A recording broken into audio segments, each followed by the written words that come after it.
Hello po mga kaibigan, magandang araw po sa inyo. So sa video po na ito ay sasagutin natin ang katanungan ng isa sa ating mga followers dito sa ating account at hindi na ho natin na screenshot dahil nakalimutan ko mga kaibigan. Tapos hinahanap ko, hindi ko na rin siya makita. So ang tinatanong niya kung paano daw mag-turn off ng active status dito po sa Facebook. So kung kayo po ay isa sa mga kagaya ni ate na nagtatanong kung paano daw i-turn off ang kanilang active status dito sa Facebook.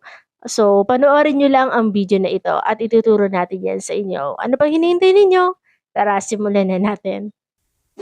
Okay, ngayon mga kaibigan, punta tayo sa ating Facebook para ituro ko sa inyo kung paano natin i-off ang ating active status.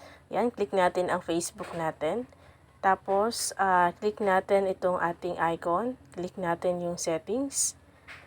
Ayan, scroll down ho natin pababa mga kaibigan at makikita ho natin dito itong active status. Ayan, click natin.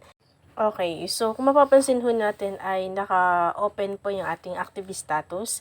Ayan, ito po kasi mga kaibigan kahit nasa or kahit online ka, hindi mapapansin ng mga friends mo, kamag-anak, na ikaw po ay online kasi naka-off nga yung inyong active status. Okay? So, ang gagawin lang natin dito mga kaibigan, ay click lang natin yan yung turn off.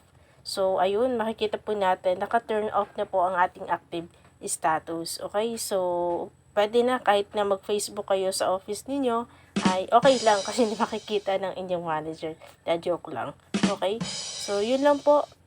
Alright mga kaibigan, ganun lang po kadali kung paano natin i-turn off ang ating active status dito sa ating Facebook. So kung nakatulong man sa inyo ang video po na ito, huwag mong kalimutang mag-like, mag-share at paki-follow mo na rin ako para sa maraming videos na ilalabas natin soon. Thank you!